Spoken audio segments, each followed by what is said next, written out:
Picture this. You just walked through your front door. The workday is done.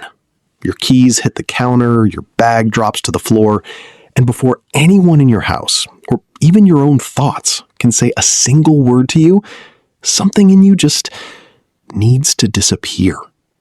Not forever, just for a moment. You want to sit in your car in the driveway for 10 more minutes. You want to stand in the kitchen staring at nothing.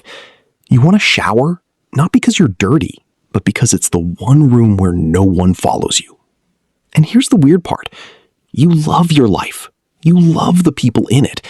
But right now, in this exact moment, all you want is to be absolutely, completely, cosmically alone. If you felt this, you are not antisocial. You are not broken.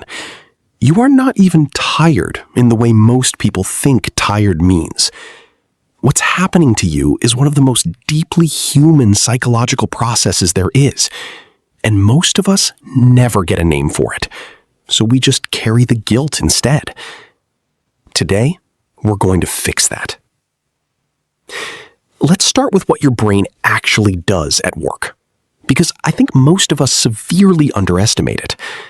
Every single hour you spend in a professional environment, your prefrontal cortex, which is the part of your brain responsible for decision-making, impulse control, and social regulation, is running at a near constant high.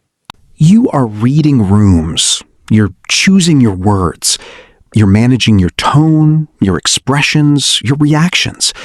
You're solving problems, absorbing information, navigating relationships, filtering what's appropriate to say versus what you actually think. Psychologists call the energy required for this social and cognitive performance executive resource depletion. And the analogy I love for this is simple. Your brain is a phone. You started the morning at 100%. Every meeting, every email, every polite conversation with someone you didn't particularly want to talk to, all of it drains a little battery. By the time you walk through that door in the evening, you might be at 7%, maybe 4%. And what does a phone at 4% need? It needs to be plugged in and left completely alone. That's not metaphor. That's neurochemistry. Here's where it gets really interesting. In 2014, researchers at Harvard published findings showing that the human brain defaults to something called the default mode network, a set of brain regions that activate specifically when we stop directing our attention outward and just let go. This network is responsible for daydreaming, self-reflection, memory consolidation, and something researchers call autobiographical processing, basically the brain making sense of your own story. And here's the catch. The default mode network cannot properly activate when you're socially engaged. Even casual conversation suppresses it. Even background TV partially suppresses it. It needs genuine quiet. It needs solitude. Not silence as an absence of sound, but solitude as an absence of demand. Because here's something we rarely talk about. Being around other people, even people we adore, requires us to maintain a version of ourselves. We are always, to some degree, presenting, parenting, partnering, performing. And none of that is fake, but it is effortful in a way that solitude simply isn't. When you're alone, you don't have to be anyone. You don't have to be good. You don't have to be fine. You can just be an organism, existing in space, processing the day, letting your nervous system catch its breath.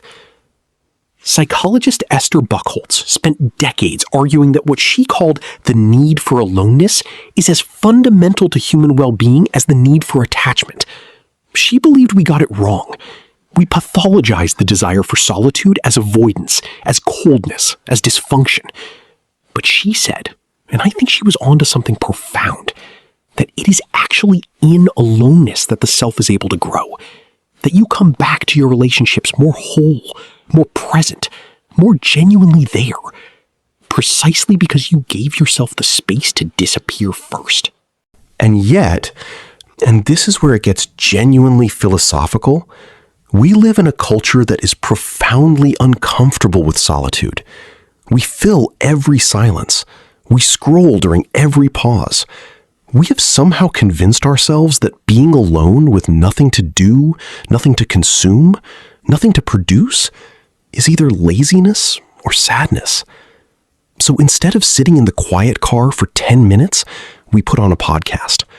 Instead of staring at the ceiling, we reach for our phones before we've even consciously decided to.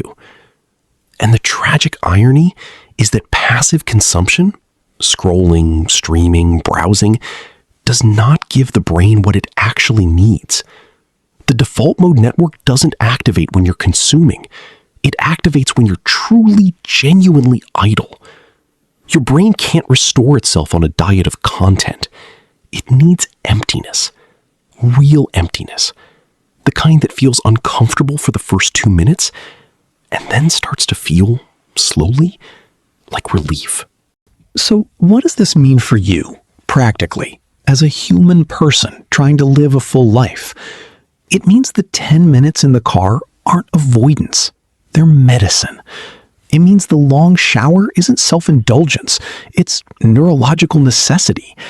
It means telling the people you love, I just need 15 minutes to decompress before I'm fully here, isn't selfish. It is the most honest and loving thing you can do, because what comes after those 15 minutes is a version of you that can actually show up. It also means extending that same grace to the people around you. If your partner comes home and goes quiet, if they need to sit in a room alone before they can talk, that is not a withdrawal of love. That is a person restoring their capacity to love. There is a difference. I'll leave you with this. We spend so much energy worrying that our need for solitude makes us cold or difficult or somehow less than the version of ourselves we want to be. But what if it's actually evidence of exactly the opposite? What if the fact that you feel so depleted at the end of the day means you gave something real, that you showed up fully, you engaged genuinely, you were present in the way that cost something? The after-work reset isn't a sign that you're not enough. It's a sign that you gave enough, and now it's time to quietly, completely, and without apology, refill. If this resonated with you, drop a comment below about how you reset after work. I genuinely want to know your rituals, your weird little habits, the specific silence you carve out for yourself. And if someone in your life needs to hear that their need for solitude isn't something to be ashamed of, share this with them. Sometimes the most validating thing in the world is just being told what you feel makes complete sense. I'll see you in the next one.